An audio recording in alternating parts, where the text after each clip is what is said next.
The airport terminal fell silent as the royal guard's hand gripped Camilla's shoulder.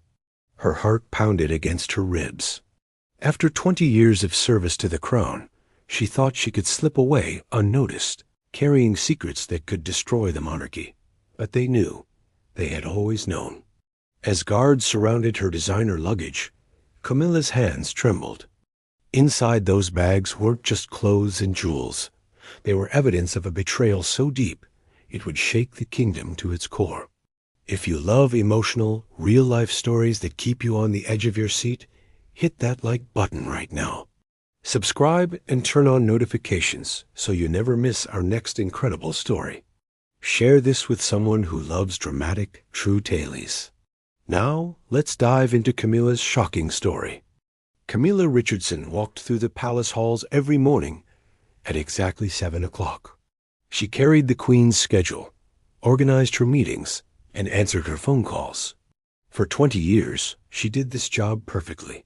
Nobody ever noticed her. She was like a shadow in the background.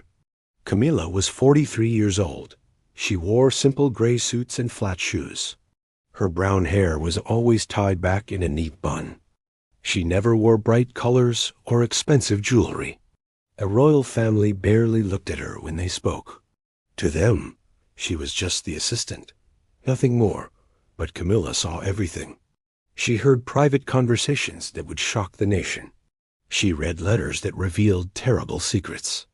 She knew which prince had gambling debts. She knew which princess had 3 secret bank accounts. She knew exactly how the royal family spent taxpayer money on parties, vacations, and expensive gifts for their friends. At first, Camilla felt honored to work in the palace. She thought serving the Queen was noble work. She kept every secret. She stayed loyal. She worked long hours without complaining. She missed her own mother's funeral because the Queen needed her that day. But slowly, things changed. Camilla started to feel angry. She watched the royals waste millions of pounds while nurses and teachers struggled to pay rent. She saw them lie to reporters about charity work they never actually did. She covered up scandals that would have destroyed their reputation. One day, Prince Edward yelled at Camilla because his coffee was too cold. He called her stupid and worthless. The Queen stood nearby and said nothing. That moment changed everything for Camilla. She realized the truth. These people did not care about her. They would never care. She was nothing to them. That night, Camilla sat alone in her small apartment. She thought about her life. 20 years of service. No husband. No children. No real friends because the palace controlled her entire schedule. She lived in a tiny flat while the royals owned 10 castles. She earned a basic salary while they inherited billions. Camilla made a decision. She would take revenge. She would expose them. She would show the world who these people really were. And she would get paid millions for doing it. Her plan started small. Camilla began making copies of important documents. She used the palace photocopier late at night when everyone went home. Financial records, private letters, secret agreements with foreign governments. She copied everything carefully. She bought special USB drives that encrypted all the data. She learned how to hide these drives in everyday objects. She cut open her makeup cases and sewed the drives inside.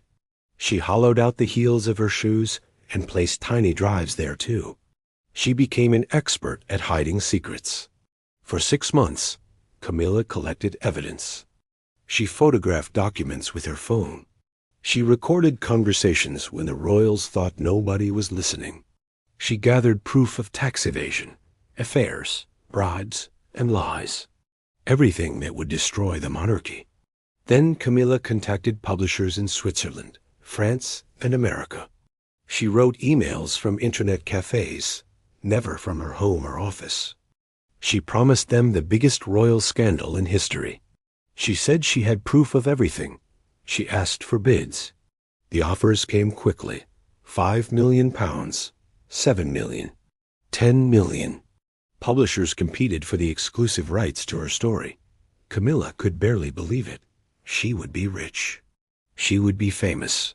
She would finally matter. She chose a Swiss publisher who offered £12 million and protection. They arranged everything: a private flight to Geneva, a luxury hotel, security guards, lawyers. They would publish her story as a book and sell it worldwide. Movies would follow, interviews, magazine covers. Camilla planned her escape perfectly. She told palace staff she needed a 2-week vacation. She said she was going to a wellness retreat in the Alps. Nobody questioned it. The Queen's assistant deserved a break after 20 years. She packed her 3 most expensive suitcases. Designer luggage she had saved for years to buy.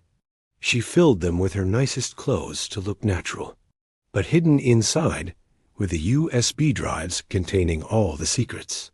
The evidence that would change history. The night before her flight, Camilla could not sleep. She felt excited and terrified. Tomorrow, she would leave England forever. Tomorrow, she would become powerful instead of invisible. Tomorrow, her real life would begin. She woke up at 5 in the morning. She dressed in an elegant blue suit. She put on pearl earrings. She wanted to look sophisticated when she met the publishers. She checked her luggage 3 times to make sure the hidden drives were secure. At 6:30, Camilla drove to the airport. Her hands gripped the steering wheel tightly.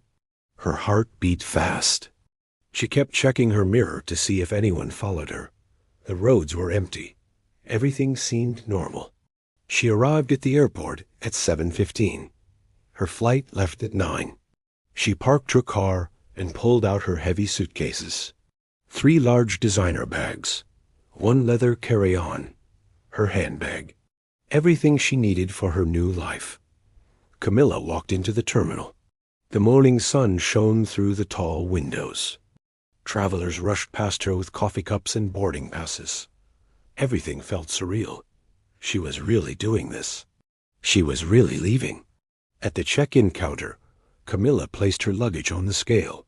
The clerk smiled and processed her first-class tickets to Geneva. Camilla tried to smile back naturally, but her face felt frozen. Her palms were sweating.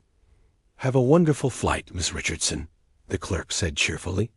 "Thank you," Camilla whispered. She took her boarding pass and headed toward security. Just 90 minutes until freedom. 90 minutes until everything changed. But Camilla never made it to security.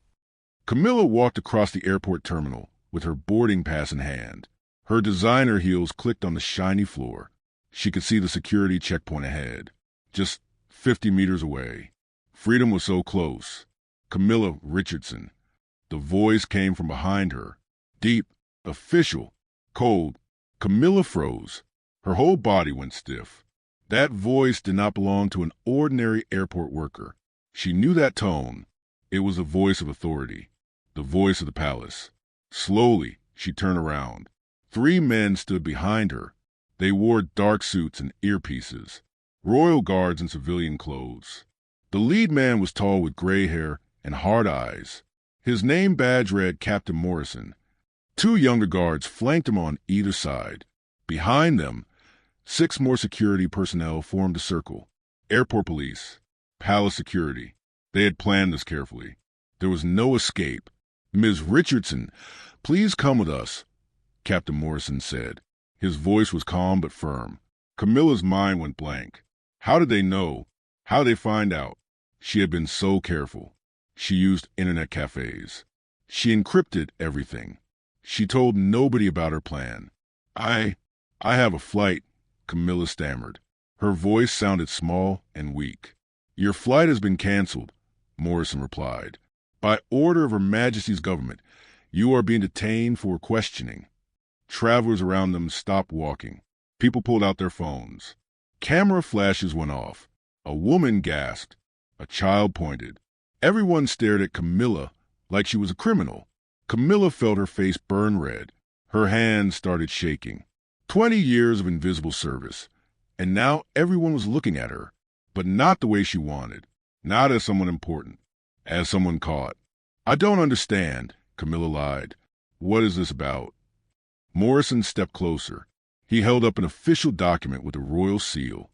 "We have reason to believe you are attempting to leave the country with stolen classified materials. You will be searched and questioned." Camilla's heart sank into her stomach. They knew everything.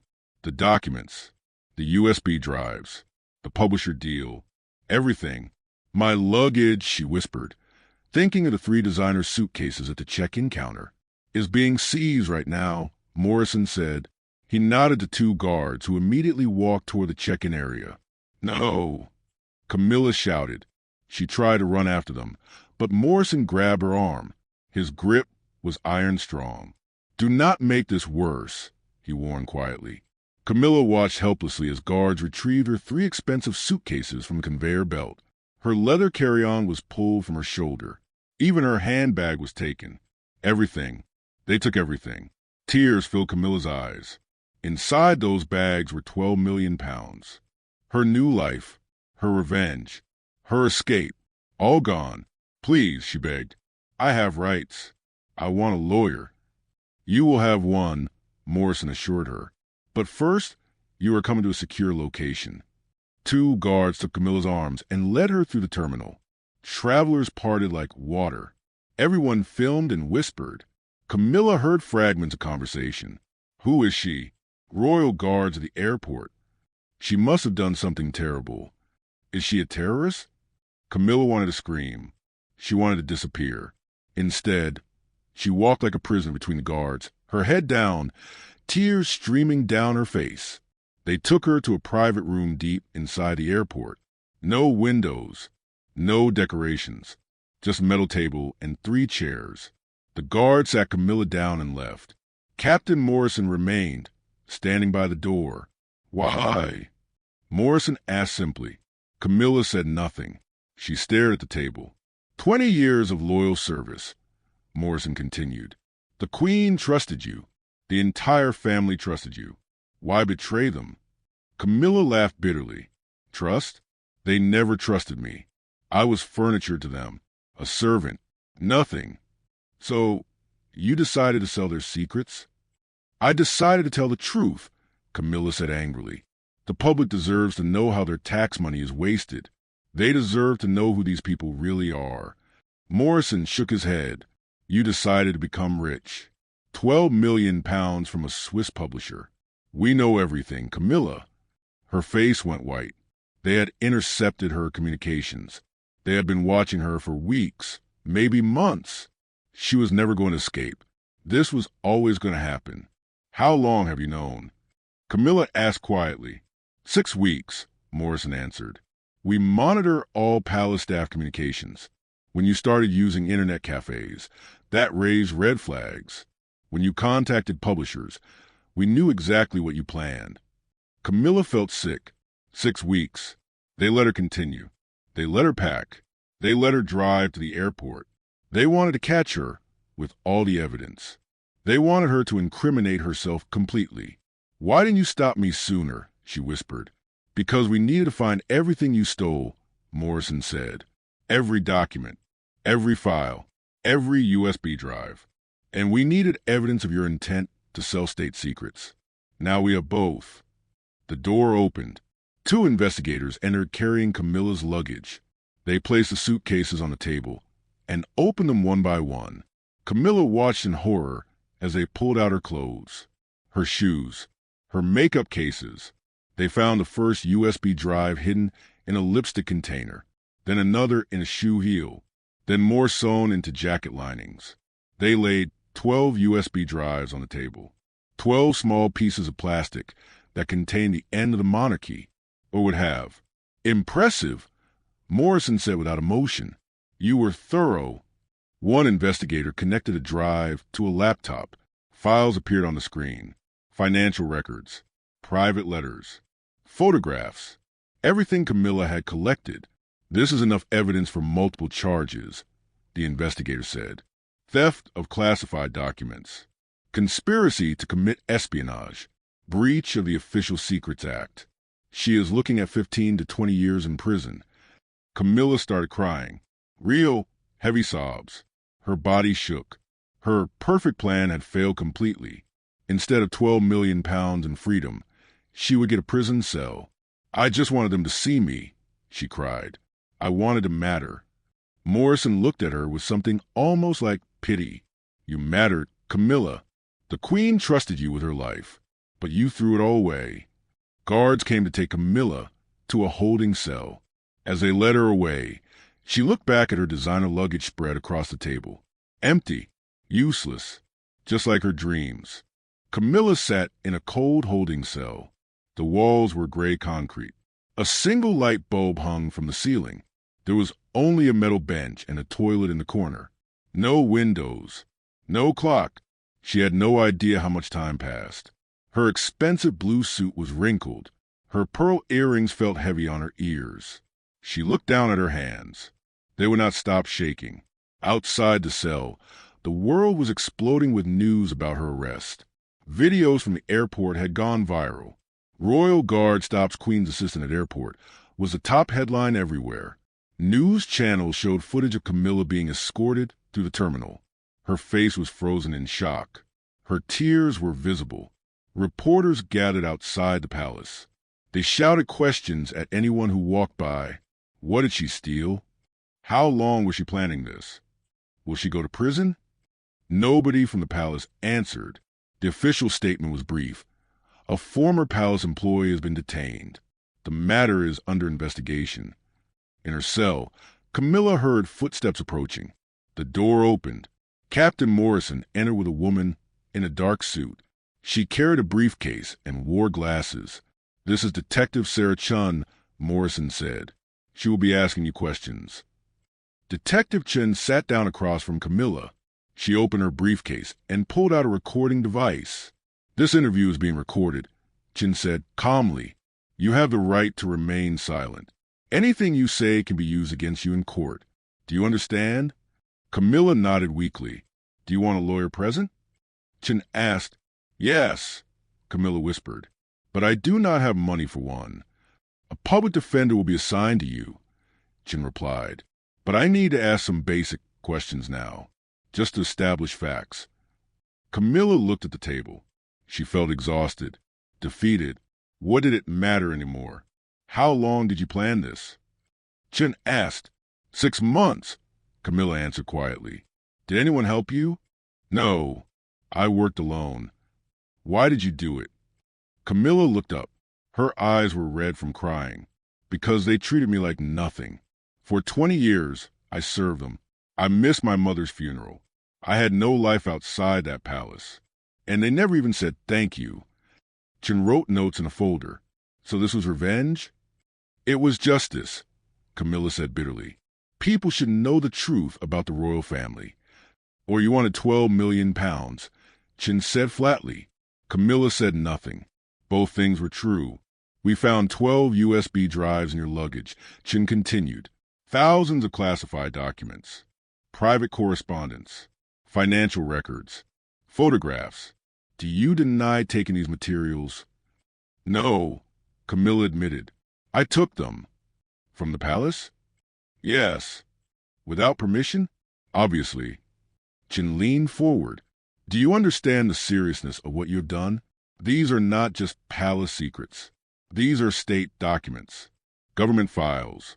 You violated the Official Secrets Act. That is a crime punishable by up to 14 years in prison. Camilla felt her chest tighten. 14 years. She would be nearly 60 when she got out. Her life would be over. I just wanted people to know the truth, Camilla said weakly. You wanted money, Chin corrected. The Swiss publisher offered you 12 million pounds.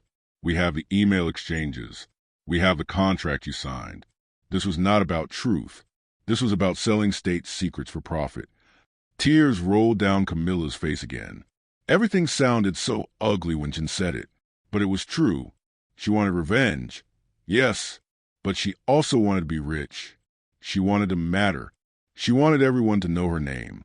Now everyone did know her name, but as a traitor, a thief, a criminal. The palace is deciding whether to press additional charges. Chin said, breach of trust, fraud, conspiracy. You could be looking at 20 years total. 20 years, Camilla repeated numbly. Chin closed her folder. A lawyer will meet with you tomorrow morning. Until then, you will remain in custody. Do you have family we should contact? Camilla shook her head. No family. No friends. The palace was my whole life. Chin stood up to leave. She looked at Camilla with something between pity and disgust. You threw away 20 years of your life for 12 million pounds you will never see. Was it worth it? Camilla could not answer. Chin and Morrison left. The cell door locked with a heavy click. Alone again, Camilla thought about her life. Her small apartment that she would never see again. Her few possessions that meant nothing. Her dreams of being important that had turned into a nightmare. She thought about the Queen. Had she been told yet? Did she feel betrayed? Or did she simply shrug and say, "Find another assistant"? Camilla thought about all the secrets she had collected. Information that could have changed history. Scandals that could have ended the monarchy. But now those USB drives sat in an evidence locker. The documents would be destroyed. The truth would stay buried. And she would go to prison for trying to expose it. The next morning, a tired-looking man in a cheap suit arrived. He introduced himself as Michael Foster, her public defender. "I will be honest with you," Foster said as they sat in a small meeting room. "Your case is very bad. The evidence against you is overwhelming. You confessed to taking the documents. They have recordings of your conversations with publishers. They found all the stolen materials in your possession. So what do I do?" Camilla asked. "We negotiate," Foster replied. "We try to get a plea deal. Maybe reduce the charges. Maybe get a lighter sentence." "How light?" "Best case? 8 to 10 years. But you must cooperate fully. Tell them everything. Show remorse." Camilla laughed bitterly. "Remorse for what?" "Trying to tell the truth." Foster sighed. "Remorse for breaking the law. Look, I understand you felt wronged, but what you did was illegal. Multiple crimes.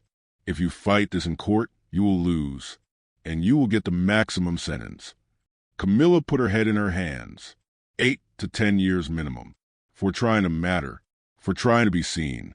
"What happens now?" she whispered. "Now we wait for the formal charges," Foster said. "Then we see what the prosecution offers." "But Camilla, you need to accept reality. Your life as you knew it is over. The only question is how much time you will spend in prison." As Foster left, Camilla realized the truth. She had wanted to destroy the monarchy.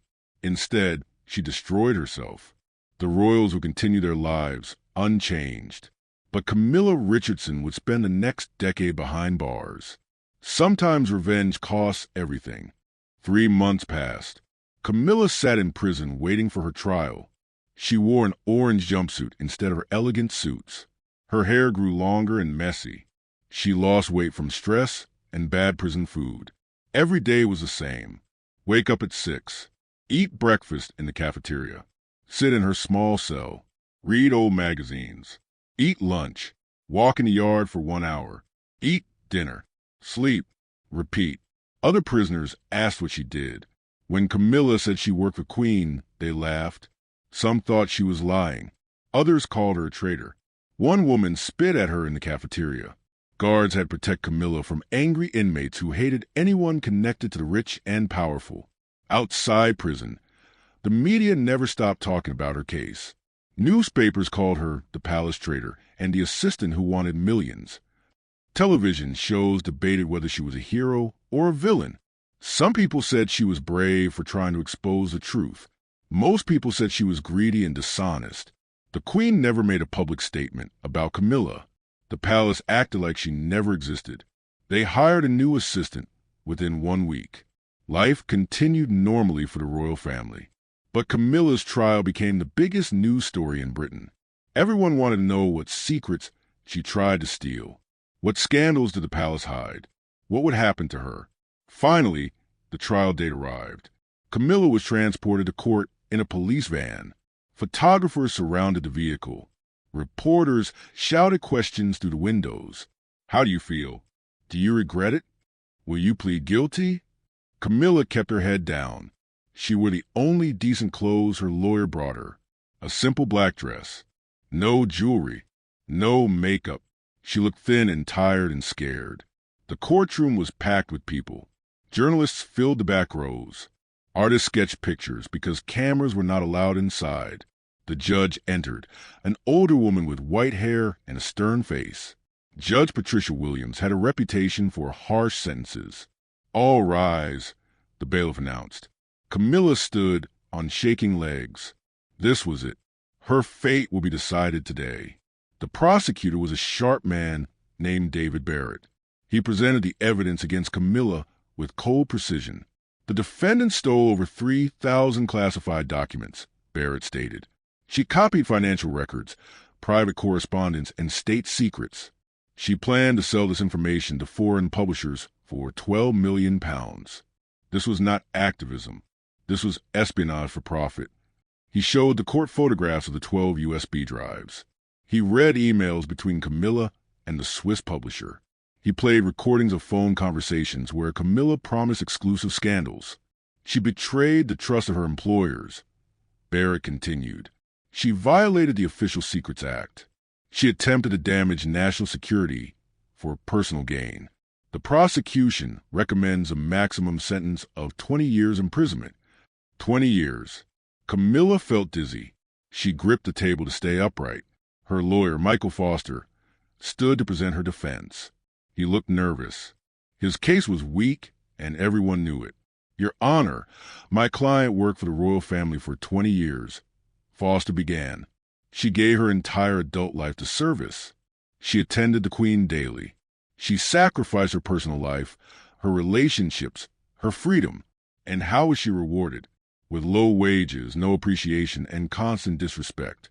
Foster explained how Camilla missed her mother's funeral, how she had no friends because the palace controlled her schedule, how Prince Edward verbally abused her and nobody defended her. Yes, she took documents, Foster admitted. Yes, she planned to publish them. But she did this out of desperation and pain, not greed. She wanted the world to see how the royal family really treats ordinary people. Some people in the courtroom nodded. Others frowned. The judge showed no emotion. "My client is willing to plead guilty," Foster said. She asked for mercy. She requests a reduced sentence in exchange for full cooperation and genuine remorse. The judge looked at Camilla. "Does the defendant wish to speak?" Camilla stood slowly. Her voice was barely a whisper. "Yes, Your Honor." "Speak up," Judge Williams ordered. Camilla took a deep breath. "I am sorry for what I did. I was angry and hurt, and I made terrible choices. I should not have stolen those documents. I should not have tried to sell them. I betrayed trust and I broke the law." Tears filled her eyes. "But I want people to understand why. For 20 years, I was invisible. I served the Queen faithfully, and she treated me like furniture. I gave everything and received nothing. I just wanted to matter. I wanted people to see me. And now they do," Judge Williams said dryly. "The whole world sees you as a criminal." Camilla wiped her tears. "I know. I destroyed my own life. I accept that. I just asked for some mercy." The judge leaned back in her chair. "The court will take a brief recess to consider sentencing." 30 minutes felt like 30 hours. Camilla sat in a holding room, praying for mercy. 8 years. 10 years. Anything less than 20. The bailiff called her back. The courtroom fell silent. Judge Williams looked at Camilla with hard eyes. "Camilla Richardson, you have pleaded guilty to theft of classified documents, breach of the Official Secrets Act, and conspiracy to commit espionage. These are serious crimes that threaten national security and public trust." Camilla held her breath. "However, the court recognizes your cooperation and your lack of prior criminal history. The court also acknowledges the difficult working conditions you described, though these do not excuse your actions." Judge Williams paused. "I hereby sentence you to 12 years imprisonment. You will serve a minimum of 8 years before being eligible for parole. Do you understand?" "Yes, Your Honor," Camilla whispered. 12 years. Not 20, but still 12 years of her life gone. She would be 55 when released. Too old to start over. Too broken to rebuild. Guards led Camilla out of the courtroom. Reporters shouted questions. Cameras flashed. Her lawyer patted her shoulder weakly. "It could have been worse," he said. But as Camilla returned to the prison van, she knew the truth. It could not be much worse. She traded £12 million in freedom for 12 years in prison. She traded dreams of importance for a legacy of betrayal. The palace continued without her. The Queen never thought about her again. The secret stayed buried. And Camilla Richardson learned the hardest lesson of her life. Revenge always costs more than it pays. 8 years passed slowly in prison. Camilla lived in a world of gray walls, metal bars, and strict routines. Every morning at 6, bells rang to wake the inmates. Every night at 9, lights went out. Between those hours, life was repetitive and hollow. Camilla shared a small cell with another woman named Janet. Janet was serving time for fraud. She was 50 years old with kind eyes. Unlike other inmates who mocked Camilla, Janet listened to her story without judgment. "You made mistakes," Janet told her one night, "but you are not evil. You were just hurt and angry." Those words meant more to Camilla than anything else in those dark years. Prison changed Camilla completely. Her hair turned gray. Lines appeared around her eyes and mouth. Her hands developed calluses from working in the prison laundry room. She looked nothing like the polished assistant who once served the Queen. But something else changed too. Camilla started to see her mistakes clearly. Without the anger clouding her mind, she understood what she had done wrong. Not the stealing itself, but the reason behind it. She had wanted revenge because she felt invisible. She wanted money because she thought it would make her important. But importance cannot be bought, and revenge only destroys the person seeking it. In her 3rd year of prison, Camilla started attending classes. The prison offered education programs for inmates who wanted to learn. Camilla took writing courses. She discovered she was good at telling stories. Her teacher, Mrs. Patterson, encouraged her to write about her experiences, not the palace secrets. Mrs. Patterson clarified, "Your own story, your feelings, your journey." Camilla started writing in notebooks. She wrote about growing up poor, about her mother who cleaned houses to pay for her education, about getting the palace job and feeling so proud, about slowly losing herself in service to people who did not care. She wrote about her anger, her betrayal, her arrest, her regrets. The words poured out like water from a broken dam. "This is powerful," Mrs. Patterson said after reading Camilla's work. "This is truth without selling secrets. This is your real story." In year 5, something unexpected happened. A journalist named Emma Clark wanted to interview Camilla for a documentary about palace workers. Not about the secrets she stole, but about the working conditions and treatment of staff. Camilla agreed to the interview. She sat across from Emma in the prison visiting room and spoke honestly for the first time in years. "I was wrong to steal those documents," Camilla said on camera. "I was wrong to try to sell state secrets. I deserved punishment for that. But I was also treated poorly for 20 years. Both things can be true." She talked about the low wages palace staff received, the long hours without overtime pay, the verbal abuse from entitled royals, the lack of basic respect. "I am not asking for sympathy," Camilla explained. "I am asking people to understand that palace workers are human beings. We deserve dignity. If I had been treated with basic kindness, maybe I would not become so bitter." The documentary aired 6 months later. It caused controversy. Some people said Camilla was making excuses. Others said she raised important questions about how the wealthy treat their employees. The palace responded by improving staff benefits and wages. They created an anonymous complaint system for workers who experienced mistreatment. It was a small change, but a real one. Camilla watched the news from prison with mixed feelings. She had wanted to expose the royals. In a way, she had succeeded, but at a terrible cost. In year 7, Camilla's lawyer brought surprising news. She was being considered for early parole due to good behavior and genuine rehabilitation. "You have taken responsibility," her lawyer explained. "You completed education programs.